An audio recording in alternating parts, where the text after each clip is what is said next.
Good evening, and thank you for joining us on tonight. We are at our last seminar under Strategic Leadership and Coaching Services, and tonight we have the pleasure of having Mr. Rowe do a presentation on financial empowerment. Mr. Rowe is actually a retired chief of the fire department, and he is currently serving as serving with the Association County Commissioner of Georgia as a financial consultant. And so we'll go into prayer, and then immediately after prayer, we will hear from none other than Mr. Rowe. Father, in Jesus' name, we thank you again for this day that you have given unto us, God. We thank you for this time that you've provided unto us, God, that we may open our ears, our heart, our spirit, and our soul to be able to receive what you have placed in us on tonight, God, to be able to hear from our presenter. We pray for wisdom. We pray for knowledge. We pray for understanding, God, and then we pray that what we receive, we would actually take heed to it, God, that it will become a financial blessing for us to be able to look at different ways in which we can not just save money, but being able to sow even into the kingdom, God. We thank you now, God, and we thank you again for all things. In Jesus' name we pray. Amen. Mr. Rowe.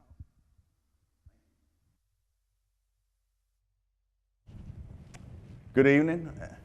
As I said, my name is Ron Rowe. I work with the Association of County Commissioners of Georgia, and just to let you know what I do is I service retirement plans as well as give financial education to city and county governmental employees, any kind of associations that's associated with government in the state of Georgia. So I'm here tonight, hopefully to let you know that's what I do, as well as spread some information. And so we'll get into what we're going to talk about tonight, and just a little bit about ACCG. ACCG is the Association of County Commissioners of Georgia, been around over 100 years now, and we service a lot of cities and counties' retirement plans in the state of Georgia. We are specifically in the state of Georgia. And so what our goal is we want to use the word dignity. We want to help people use the tools they have available to them in their workplace to show them how they can get to retirement with dignity. Now, when I talk about retirement, I do not talk about age. My definition, when I talk about retirement, and I'm going to get into the financial wellness part of this, but I want to let you know where we're starting and where we're going to try to get to. When I talk about retirement, I usually ask people, why did you come to work today? Most of the time that answer is because I had to. My definition of retirement is when I ask that question and you say, because I chose to. So all this information I'm going to try to give you tonight that I share with all the city and county employees that we work with is trying to get them to understand not only financial wellness to where you can say I chose to work today, but also how it affects your overall health where you say I do this because I choose to be better and healthier. So a lot of people say, well, how does financial literacy affect your family and your, in this case, we talk about employees. Well, I'm going to go over some stuff, and let me just tell you, this information is related to personal finances, and it's meant for educational purposes, okay? You see this last line, if you can see the PowerPoint here, it says, you're the only one that can control your finances. I joke with people a little bit, and I say, anybody got a bathroom mirror in their house? Yes. When you walk by there, look at that person. That's the one that's responsible for your finances. You get to choose how to. Finances are mostly behavior. We can do a lot of head knowledge. We can learn a lot. But if we don't use it, we don't behave the way we learn, nothing happens. So, the takeaway is mental and physical health is directly affected by your financial health. So, we're going to get into how does this affect you? How do money problems affect you? Now, do we need to flip the slide? Keep going if you don't mind, just a couple more. Keep going. One more. Another one. I want everybody to be able to see the same slide. One more. How does, nope, we're too far. How money problems affect you is what it should say. Right there, we can work with that. How do money problems affect you? Anxiety, depression, fatigue, drug and alcohol usage, family problems. I'm going to stop right here just for a minute. Managing finances is the number one reason for divorce in America today. Money problems and money fights. That's what breaks up our families mostly in America today. Disengaged at work, absenteeism, your overall health. Everybody knows that stress can lead to heart attacks and strokes. Anxiety really is what they call it now, money anxiety disorder, and it comes from poor personal financial habits. I have one that I used to have when I was younger. I would tell people, say, on Friday afternoon, I'd have $20 in my pocket. Monday morning, I wouldn't have anything in my pocket, and I couldn't tell you where it went. It's going to leave. That's a habit. How many of y'all stop by the store in the morning before work and pick up a $2, $3 coffee? How many of you stop by at lunch and pick up that fast food meal during lunch? How many people stop on the way home and get a pack of crackers or et cetera? Whatever it may be, think about that a minute and say, how often do I do that? I'm going to tell you, as a majority of our population, nobody I don't think is exempt from this. We'd be surprised at our habits of how we spend little pieces of our money. But that little bit erodes away a lot. Depression, poor money skills can cause depression. I think if anybody's ever been through money problems, you think about those times if you've been there, those aren't your best times. You think about it mentally, you probably were not in your best state. Physically, you probably were not in the best state. Depression is real. I don't throw that out as oh, everybody's got depression. I don't throw that out like that. Excuse me. Depression is real. And if you have that, please address it. Don't be, everybody's insecure about things. Don't let that take over. Fatigue. Poor money skills can cause fatigue. How many of you have ever been just tired, trying to catch up, always running behind, trying to get that? 78% of our population lives paycheck to paycheck. You think we're tired? We're always running because we can't afford to miss that paycheck. We can't afford to rest. It's real. Drug and alcohol abuse. This is widespread for different reasons, but you'd be surprised how many people with money habits that don't lead them to success with money fall into drug and alcohol usage. Family problems. I mentioned earlier, number one reason for divorce in America is money problems, money fights. I'm a big proponent of saying this. When I work with employees with cities and counties, I say when we meet, if you have a spouse, bring them to the table. And you'd be surprised how often I get that look like, wait a minute, that's my money. I say, I'll help you, but I'm going to tell you, you won't be near as successful as you could be. I use an analogy, and I'll stop right here and say this. If you had two horses that could pull the same amount of weight, pulling horses, and you say, I can pull X and X. Well, if you put them together, most people say, yeah, they can pull 2 times as much. Physics tells us it's 6 to 8 times as much because they're working together to the same goal, the same way, with the same purpose. If you have a spouse, don't let your money be separated. I'm telling you, statistically, I'm telling you, it's not a good idea. I can't tell you what to do.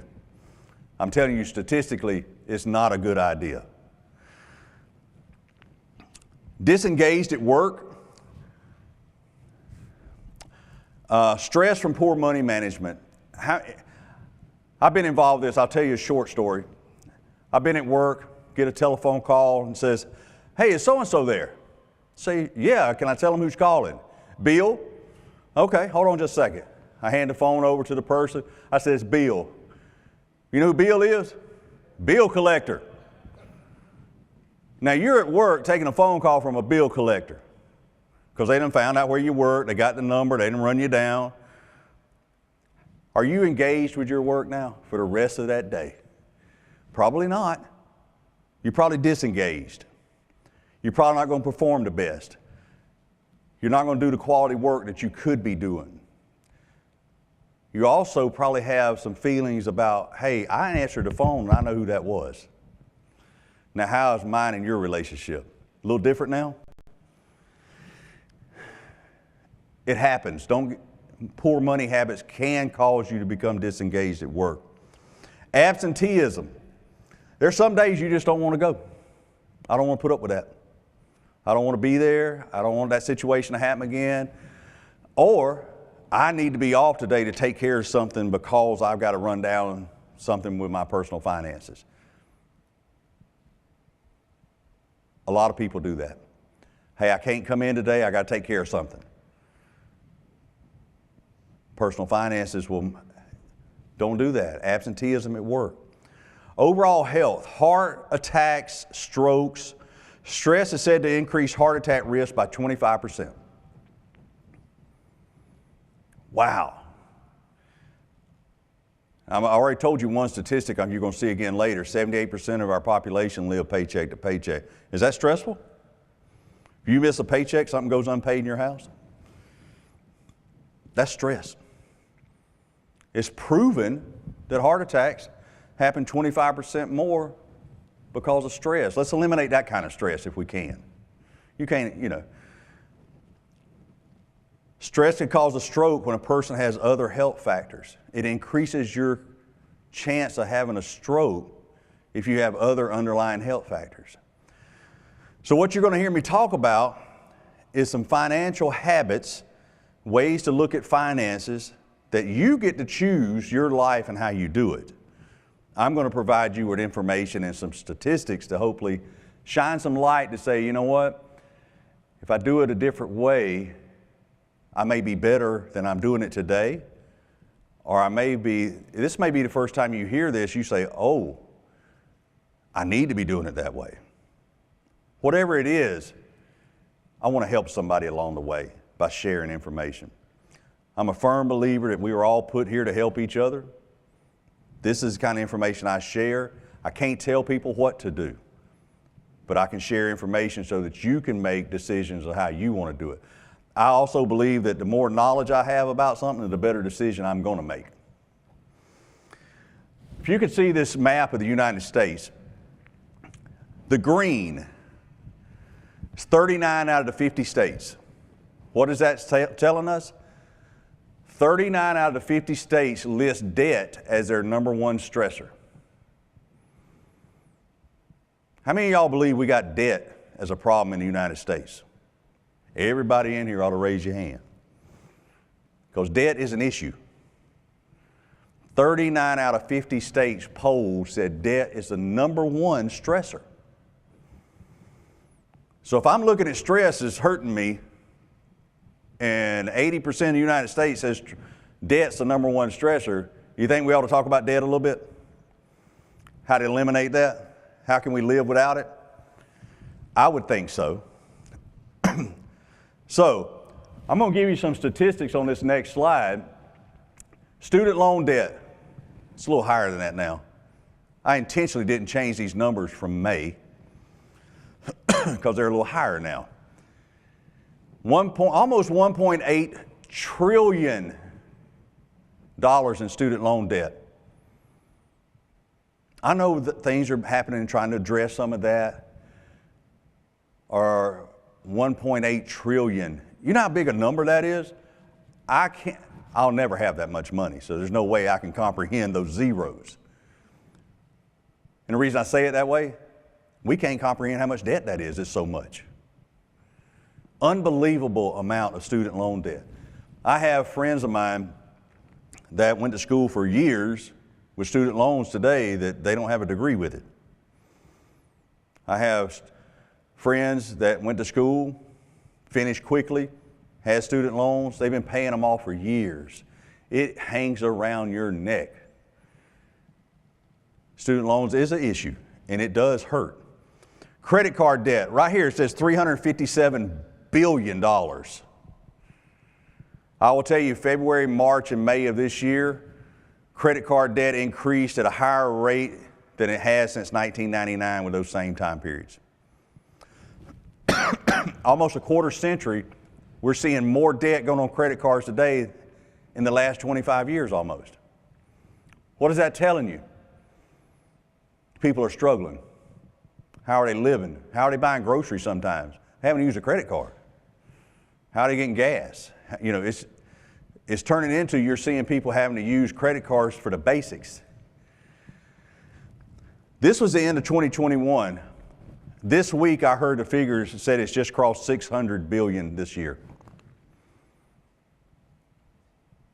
That's almost a 50% increase from here. That's amazing to me. Whew, auto loan debt. Look at this number. We talk about student loans all the time in the news. You ever hear this? Auto loan debt, almost the same as student loan debt. Everybody's driving a car with a car payment. And everybody says, well, you got to have a car payment. Why? That's a habit that has to be changed. The behavior has to be changed. Now, I'm not going to sit here and try to say, don't ever do, that ain't me. I'm just telling you some statistics. But when you look at some of these numbers at the end of last year, I will tell you the first one up that you see for new vehicles from 563 at the end of last year is 700 today is the average payment for a new vehicle. $700 a month, average payment for a new vehicle. Read that last line. Average age on the car on the road in 2020 was 11.8 years old. 12-year-old cars and we got this much debt on them. Does that create some stress to you just thinking about that? I'm driving and by the way, people say, well, I like a new car. I like a new car. I like the way a new car smells. And I like it, but you realize when you drive off the lot, it's used. Is there really such thing as can you own a new car? For a few minutes. Because you drive around the block and try to take it back, what are they going to say? Well, that's a used car now. We done titled that out. It's used, you know, whatever the terms may be. So, again, we get caught up in some of that flash, new, and all of a sudden we turn around and say, oh my goodness, look at the debt we have. And the reason I purposely say it this way is because 80% of the United States says debt is the number one stressor. I'm trying to get you healthier through handling your money better. The next slide, we're going to talk about houses. This number's a little lower than it is today. $10.68 trillion in mortgage debt. Now, I don't know very many people that can walk out and write a check for a house.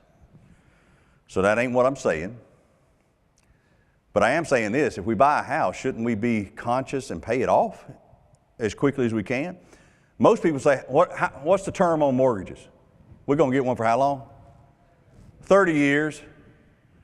30 years, that's what everybody, we're conditioned. 30 years. Well, you know they make lesser terms. They do 15 years. They do 10. Now, don't get me wrong. I'm not saying that you got to do all that. But you ought to consider it. Don't just take it as, I have to pay 30 years on this. That's your decision. You may have a mortgage for 30 years. It's your decision how you pay it. Well, they send me that coupon booklet and I just pay it every month because that's what it says. Well, unless your loan says you can't, you can pay it like you want to. You know, if you want to send them extra money and say this goes to the principal, unless your terms say you can't, you can do that. Pay it off earlier. Take that stress away from you. I'm going to talk about something about this in a minute. You look at the average rent in Georgia. This is the first of this year, $1,000 a month. Average in Georgia. Now, we live in South Georgia, and I deal with all of Southwest Georgia. I have 50 counties that I go to, okay? And that's what I talk to the county employees about and city employees about. $1,000 a month at the first of this year. We had a lot of inflation happen this year, didn't we? Everybody can say yes. Everybody feels that. You've been to the grocery store lately? Everybody feels it. The housing market spiked last year also, didn't it? When the housing market goes up, what happens to rent? Everybody can't afford all them houses. So if you can't afford a higher priced house, what you going to do? You're going to rent. Well, supply and demand. All of a sudden, oh, you can't buy, so you got to rent, I can charge you more.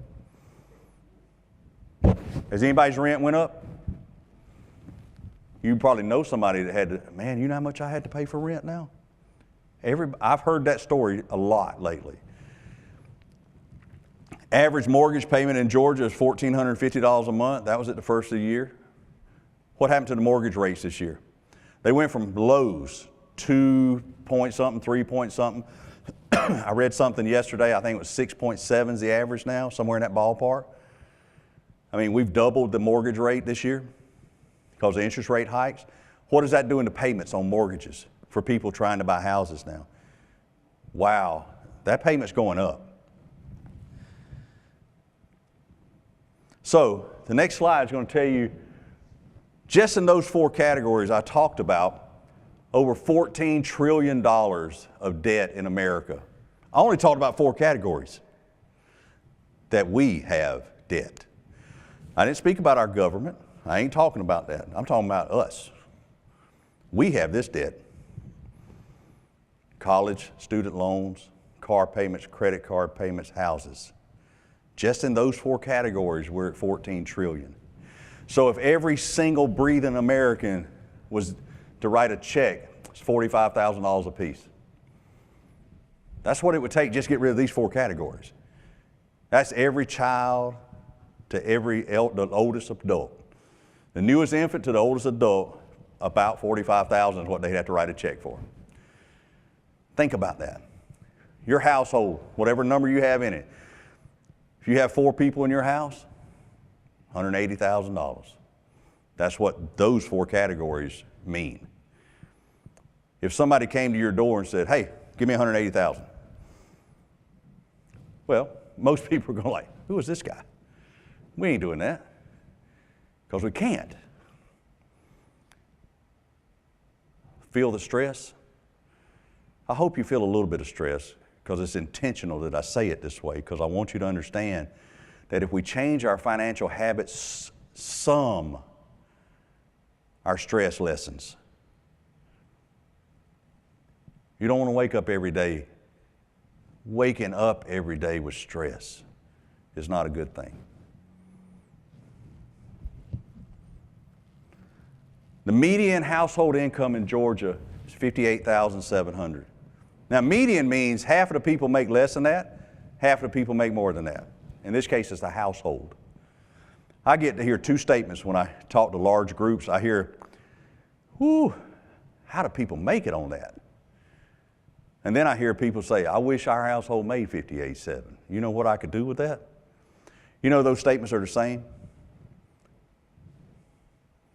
to me, because it's saying we haven't taken every dollar we have and put a purpose on it. Now, don't get me wrong, some incomes are very low, and I ain't talking about that situation. I'm talking about these numbers, okay? But if you have money, it better have a purpose. Whose money is it? It's yours. Put a purpose on it. It's leaving. Well, how about you tell it where to go? Give it a purpose.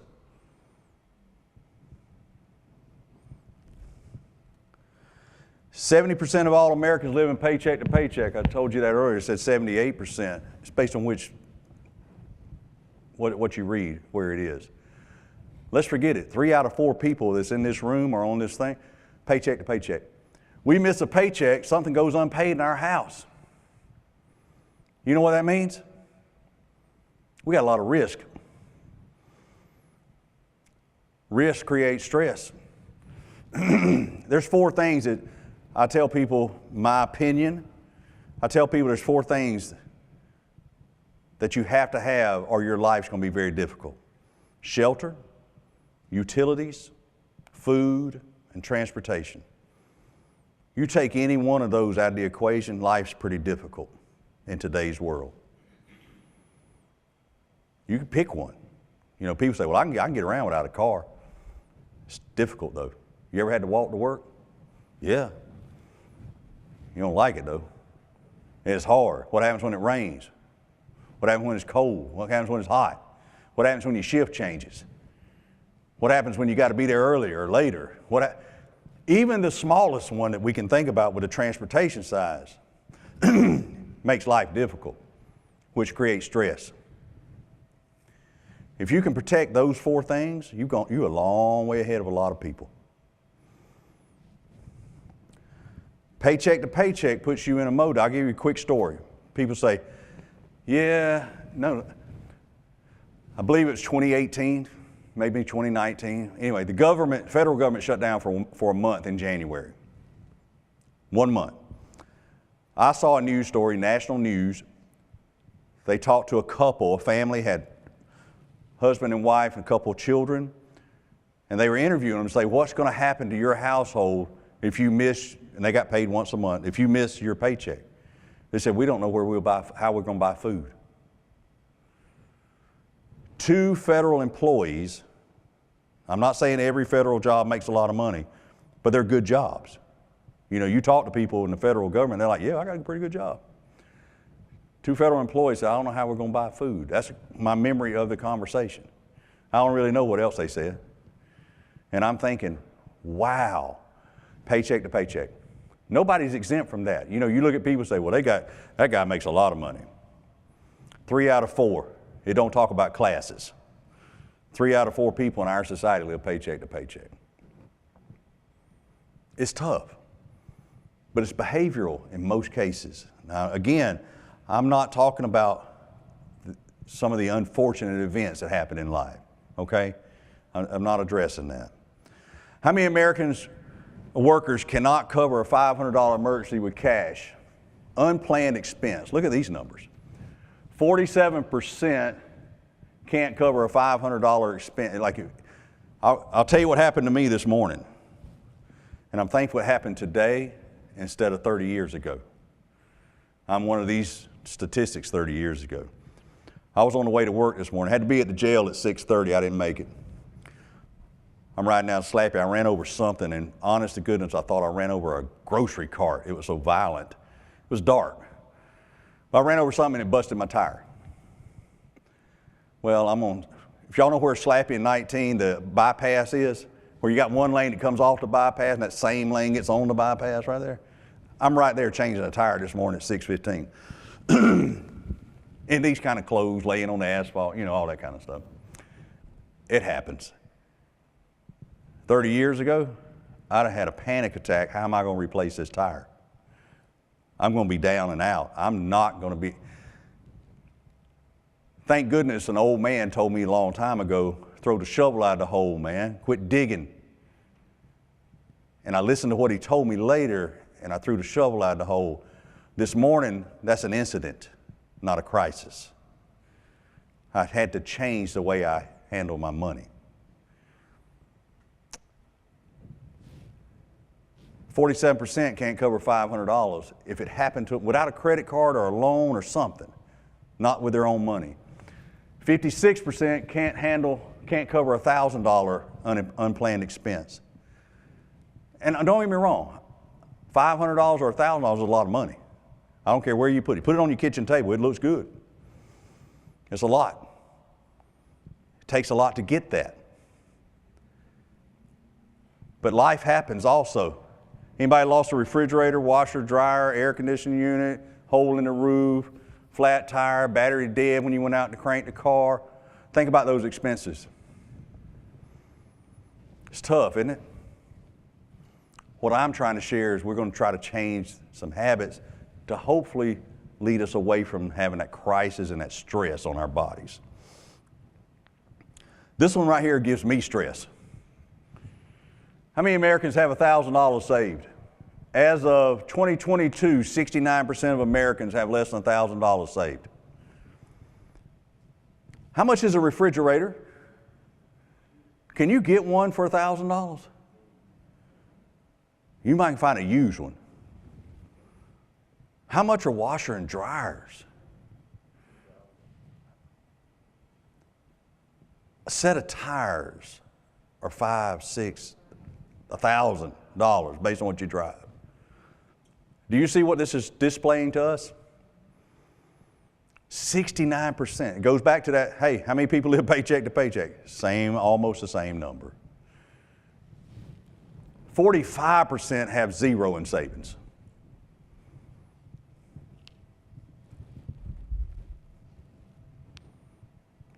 That's my stressor. Almost half the people I encounter on a daily basis may not have any money in savings. They are literally living day to day with a prayer that says, I hope nothing happens today. If it does, how am I going to handle it? Does that create stress for anybody? Wow, it does for me. Here's that list of how money problems can affect you. Anxiety. I was getting some anxiety reading those things. And I do this quite a bit, but it still gives me a little anxiety because I have memories. I was a lot of this. But I remember I said, go by the bathroom mirror.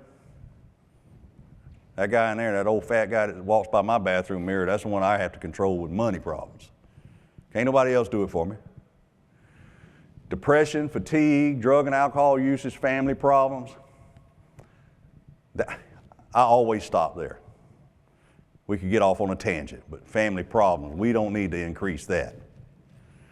Disengaged at work, absenteeism, your overall health is definitely affected by your finances. The next slide is going to ask you a question. You think we need to take control of our financial wellness? Yeah, I'm going to say yes. Statistics expose how we don't control it. And I'm going to tell you something. I thought I had it under control.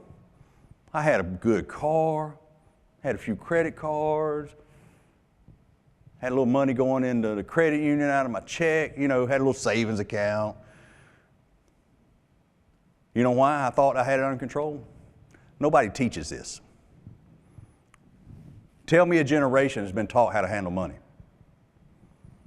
I don't know of any.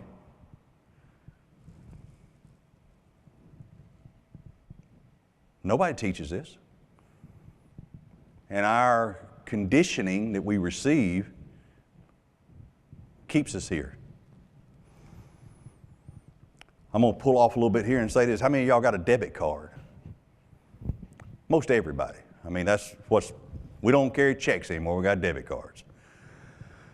They did a study, neurological study. When you use cash money, when you take your wallet out or your purse, whatever it may be, and you take cash out and you give it to somebody in exchange for something that you're trying to buy, it creates a signal in the brain. It's a pain signal. Because you have, I guarantee you, people that pay with cash can tell me how much money they got in their pocket. People that pay with a debit card can't tell me what their bank balance is. A debit card has disengaged us from our money. McDonald's was the first fast food restaurant that went to the card machine. They didn't change the menu. Sales went up 14% the first year. You know why? According to what I read, you do this. Put it in the card holder. You didn't ever give it to anybody, did you? Put it in there and you put it back, put it in your pocket. My brain doesn't register anything. By the way, how many of y'all had lunch today with a debit card? Anybody? If you did, can you remember what you paid for it? They disengaged us from our money. I can ask some people sometimes, what'd you pay for lunch? I paid with cash, or what'd you give them? I gave them a $20 bill. I mean, they tell me quick. Debit card, 4 people sitting at a table, everybody pays with a debit card. 2 hours later, I say, hey guys, what'd y'all pay for lunch today? It's about.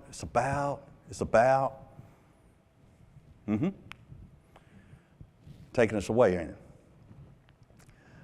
We need to know. We need to know. Money really, and look here, and I'll say it before I get out of here.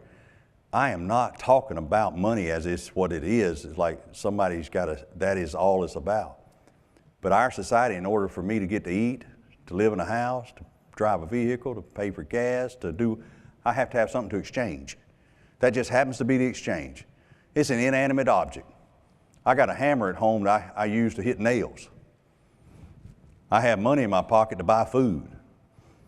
You know, it's kind of like people say, a brick can be good, it can be bad. You can take a brick and build a house. You can take a brick and throw it through a window. Still a brick. Money's the same way. So please don't take it from me that I'm saying, oh, we got to have money. You got to have enough money, and then whatever money you have, you got to manage it right. I'm talking about the behavior that you have with the money. Does that make sense? All right, how we take control of our finances. I could have put this up first and been done. Spend less than you make. If you do this, you'll be okay. If we'll think back a long time ago, before credit cards, 1950s, first credit card came out.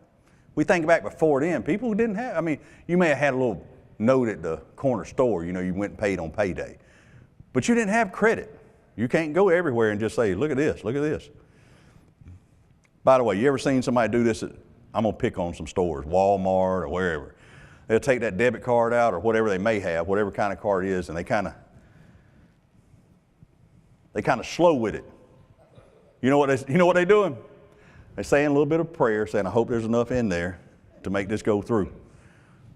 And when it does, they like, oh yeah, hey, y'all have a good day, And then when it doesn't, it's like,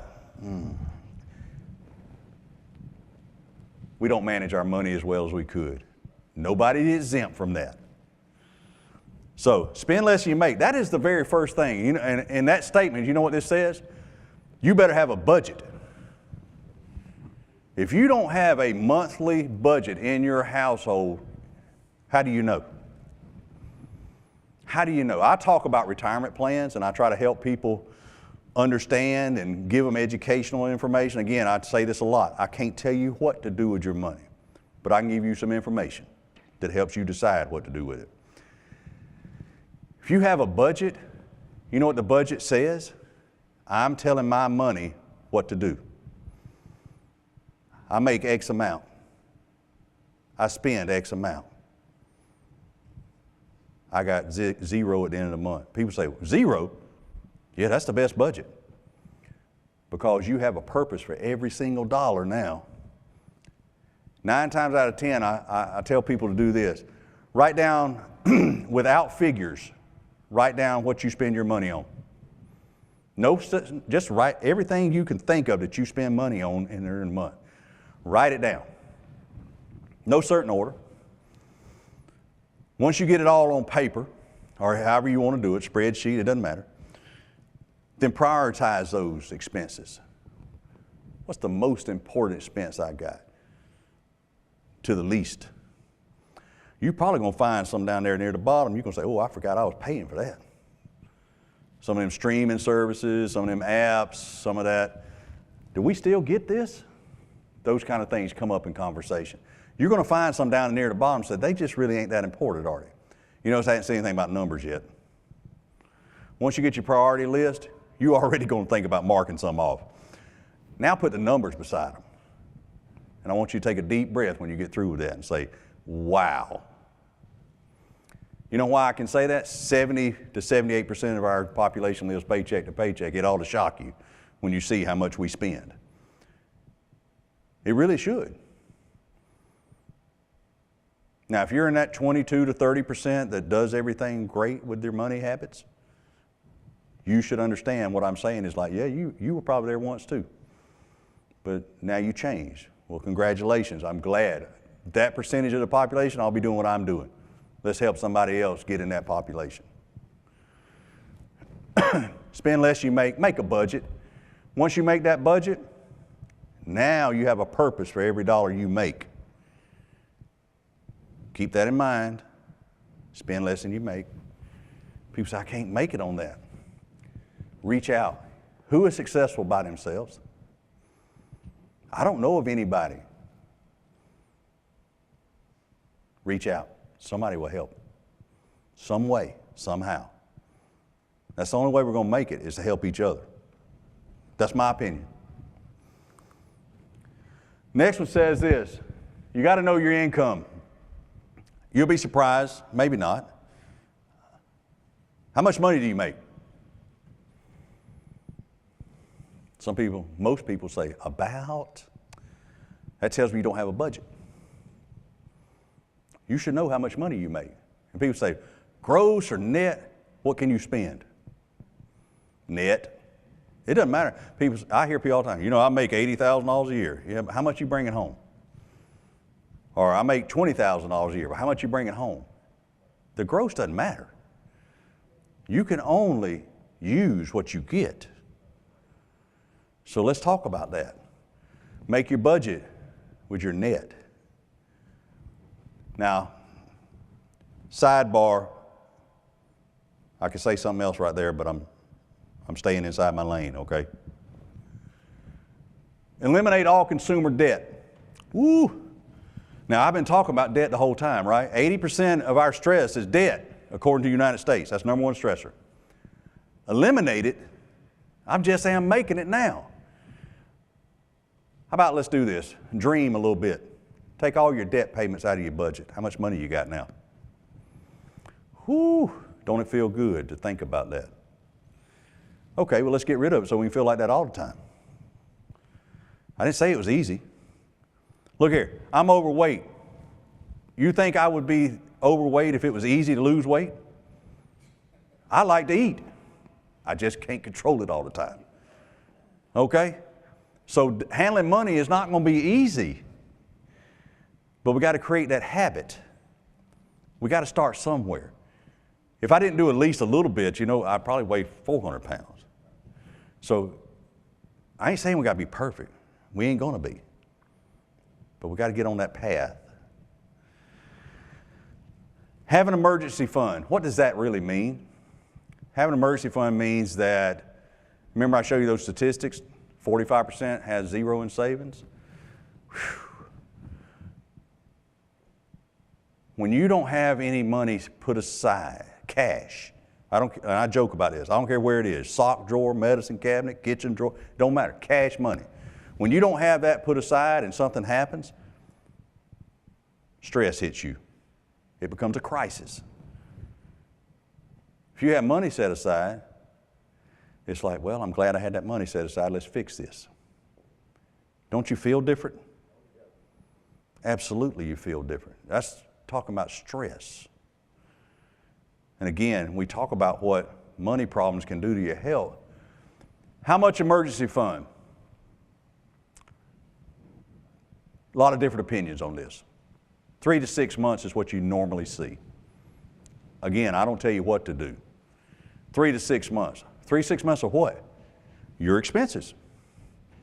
If you went without income now for the next 3 to 6 months, that's how much you need, because it gives you time to get back on your feet. It gives you time to find another job. It gives you time to recuperate from whatever happened. 3 to 6 months. Can you make it without any income for 3 to 6 months and cover your? That's what it means. Everybody's number is going to be different. Some people say, well, I got $1,000. That may be your emergency fund. Some people may say, well, I need $10,000. Don't compare. I joke a little bit and say, it looks good from my couch. You know what I'm saying? Your number, my number won't be the same. You run your race. And I'll talk about that in a minute. Don't run my race. I ain't going to run yours. You run your own race. And I say this to say, find out where your lane is. Stay in it. I'm just going to go ahead and say it now. Y'all read The Tortoise and the Hare? There's a book, old book, Tortoise and the Hare. Who wins that race? The turtle, every single time. Now let's just think about society a minute. Who had all the talent, all the speed, had everything that should have said that guy's going to win? Who won? The turtle. Why did he win? Slow, steady, stayed in his lane. He didn't get distracted. He didn't get off and say, I need to try this, I need to try that, I need to do that. I'm going to do this, He said, you know what? From right here to right there is how I need to go. That's what he did. It's always nice to say, get rich quick. Nope. Lose 50 pounds in a month. Not for most people. Do that. Nothing happens. It's a plan. Find out where your lane is. Get in it. Stay in it. And if somebody happens to get over there in it with you a little bit, help them along the way too. Drag them with you so everybody can win. But when you start getting distracted like that rabbit did, and you go over there and you want to do this flashy stuff, and then you want to take a nap, we could talk about that a little bit too, couldn't we? What happens when people get lazy? They lose. Get in your lane, do your race. Don't worry about your neighbor's race. They're going to run a different race. Help where you can. And again, trust me, I use that to say that's going to take stress off of you, because you got to worry about yours. I say this a lot. Take care of you and your house first. That's your race. You'll win it. But you got to know where the finish line is when we're talking about this. So you got to figure that out. That's your house, how you figure that out. I talk about retirement with city and county employees, and I talk about saving 15% of your income toward retirement. People say, wow, that's a lot. Yeah, I don't care what the number is. 15% is a lot when you're talking about putting it away and not touching it. Well, we're supposed to put stuff away for later. 15% is what the number is. Look it up across the board. That's what you generally see. Most people cannot do 15% right away. But remember, run your race. You'll get there. Put it in your plan. Every year I'm going to do this. Every year I'm going to do this. Whatever your time period is, I'm going to do this. You'll get there. Because there's going to come a day where we can't physically, mentally, or by choice, or somebody else's choice, can't do what we're doing today to earn income. We got to have some money. That's what this is about. Budgeting, what does it do for you? Helps you stay on track. We talk about that. Make sure you don't spend money you don't have. If it ain't in the budget, what are you buying? I tell people this, what if you have a clothing item and you put X amount in it in January and you don't spend anything? That just means you got twice as much in February. Well, what if you let it roll over till July? Well, you got 7 months that you can go buy clothes. No stress now, is there? Even if it was like, let's say it was $50 for this example, $50 a month. You got $350, you go buy clothes and you say, I'm good, no stress. Man, you got all those clothes? I budgeted for it. It's okay. So that's what budgeting does. It helps you build financial discipline. Remember I talked about know your income, know your expenses. Do that list. You will find what you can cut. I talked about the zero-based budgeting. Income minus expenses equals zero. You know, you see something down there that says slush fund expense. That's where you put money away for certain large projects. Buying a vehicle, roof replacement, those large projects. If you look at most budgets, you'll see there's a place that people put a little bit away every month because one day they're going to have to use it. I mentioned this, same stuff, 80% of the United States lists debt as the number one stressor. Eliminate your debt. How do you do that? Don't use a shotgun approach. Statistically speaking, what is found to work, there's a couple opinions on this, but what's found to work is this. When you have little successes, you'll keep going.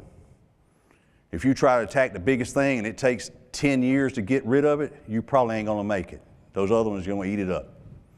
If you were to say, let me lose the smallest debt first, down to the largest. Don't worry about the payments. Don't worry about the interest rates. Guess what happens when you put that list on your refrigerator? When you attack that small one, it's going to go away pretty quick. You mark it off. Every time you go by the refrigerator, you say, I got it. You add that one to the next one, you're going to mark that next one off. You're making little successes along the way. It keeps you motivated. If you flip that upside down and try to attack that largest one first, it's going to be difficult. At least that's what statistics show. Emergency fund, we talked about the 3 to 6 months. I think that most people have lived through something that says, wow, I wish I'd have had that money put away to take care of that. Do it. Remember I talked about this earlier, the things that you got to have in place to make sure your life ain't too hard. Shelter, utilities, food, transportation. I put the fifth one up here. It says income. Got to have some income. That's up to you how you get income. But income sure does help. It's hard to make it without it. Investing for retirement, we talk about that. I want you to read the last statement there. The median retirement account in America is $65,000. That's everybody. Half is less, half is more than that.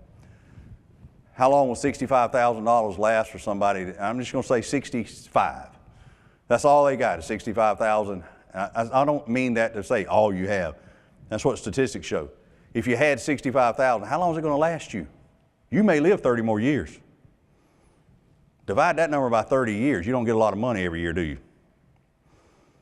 It's difficult. So when I talk about retirement, that's why I say 15% of your income needs to go toward that in order to get to where you need to be. I'm going to skip some of this because I want to talk about real quick Social Security. 2 slides down from this, just a quick Social Security slide. Most of the time people say, well, 65 is retirement age with Social Security. No. If you've been born 1960 or after, it's 67. If you're born 1943 or after, it's 66 plus. Now, I think that covered everybody that I know.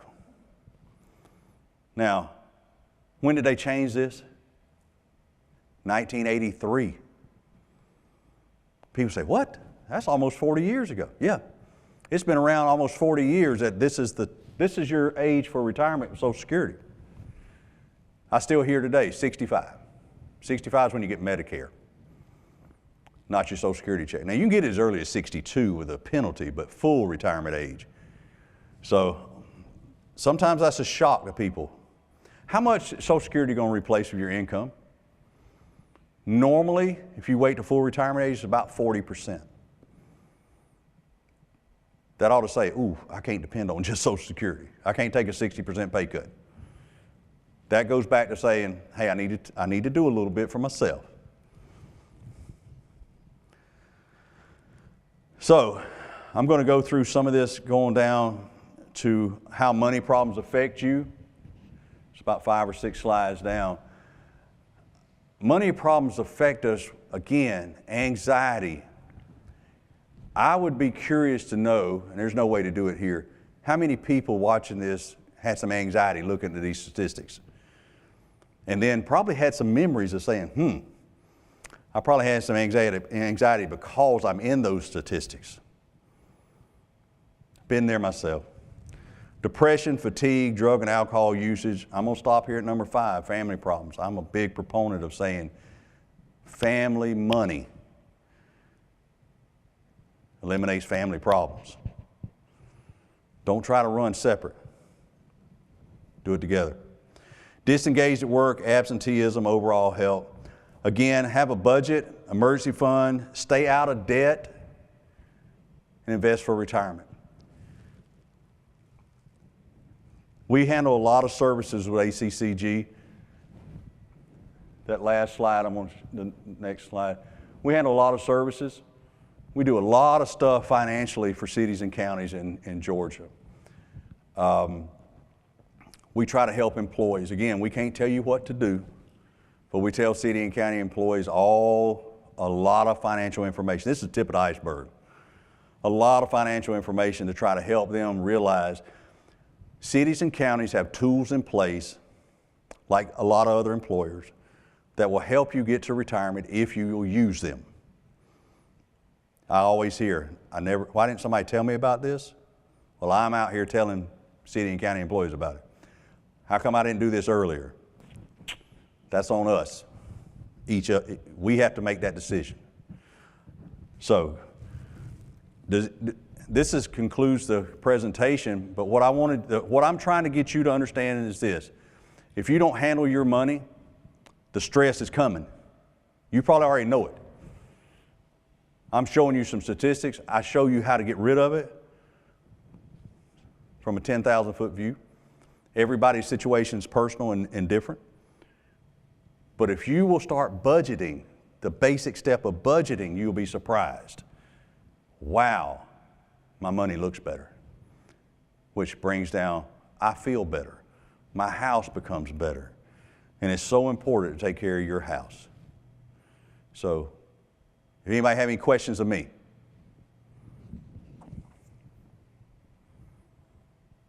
Well, I really, really appreciate your time and attention. Like I said, I do this for city and county employees on a regular basis. What do you say to people? What do you say to people who, for whatever reason, started late, and when I say late, maybe way close to retirement age than they are starting all over again? Yeah. So what do you what's your recommendation? Somebody says, I'm good, but I don't want to either die broke and I don't want to be old broke. What do you say to that person? First thing that comes to my mind is I have to give encouragement. That's the first thing that comes to my mind. Because as long as we're talking about that, we're not dead. So we can do something. The old saying is the best day to plant a tree was yesterday, but it's gone, so we better do it today. So doesn't matter. We may be a little behind, but we ain't done. So if, let's say, I tell people this, if I'm 20 years old, yeah, I've got an advantage on time statistically. We don't know. Statistically, I've got an advantage. So I can start and I may be better off financially. It goes back, I think the origin of that question is nobody ever teaches this. So if you start at my age, 15% ain't gonna be enough. But you know what? Let's be real about it. What will it be? What can I do? I may not be able to do 15% today. What can I do today? I can't do anything and get rid of debt. Well, then let's attack debt. I have to encourage to follow the steps. If you follow the steps, you will be better off. I hear a lot of people, when I ask them, I say, I'm just going to use you since you're here. You're saving money toward retirement. How much money are you trying to accumulate and what's the purpose of it? And I hear people say, well, it's for my retirement. How much does it need to be? Well, without a purpose, we have an empty bucket. The bottom of the bucket is gone and we're just trying to put it in or fill up. So whether we're young, whether we're more age on us, we develop what can I realistically expect. It may mean I have to work longer. It may mean that I may not do some things that I want to do. It's discipline, financial discipline. But starting off, the first thing that comes to my mind is encouragement from this standpoint. We can't do it by ourselves. Find you, I call an accountability partner. Once you find your number, find out what you're going to do, all that stuff's personal and private. You don't have to show them that, but you got to tell them, I'm on my journey. I want you to help me. If you see me doing something, tell me. You know, you see me out there finna spend $20 on McDonald's at lunch. Hey man, what are you doing? We need that sometimes because we're all going to slip. So 3 things that makes money grow. How much you put in, how long you put it in, and the investment return. In that order is the importance. 73% of the success is how much you put in it. I joke a little bit and say, Grandma used to say, the more you save, the more you have. She was right. She wasn't even an actuary. She knew. The more you save, the more you have. Take advantage of time if you have it. Take advantage of all the time you have. Get a good investment return. Everybody has different opinions about where to invest money. That's okay. It's the least amount that has the impact. It's okay. But be realistic. If I'd get a 2% return, let's be realistic what I can expect. If I'm looking to try and get a 10% return, then let's be realistic about how much risk and volatility I'm going to have. So, but that's how you make it work. Regardless of age, regardless of how much you started with, where you are in life, there is no such thing as I can't start from here, in my opinion. I can start now. I may have a longer road. Oh well. let's do it. You'll be better off because you did. So, yes, it really is. And I hear the word sacrifice, and I say this, it's discipline. I don't have discipline in all areas of my life by far. But if I can share a little bit of discipline in the financial section, and somebody can use it to their benefit, wow, what have I've helped. And it is, people say, well, I call it choices. People say, well, I only went on 3 vacations this year. My wife and I went on a vacation last week, and we were thinking about it. It's the first time since 2015 that we were off for a whole week together. That ain't good. I'll just tell you. We need to make better choices. So, anyone else?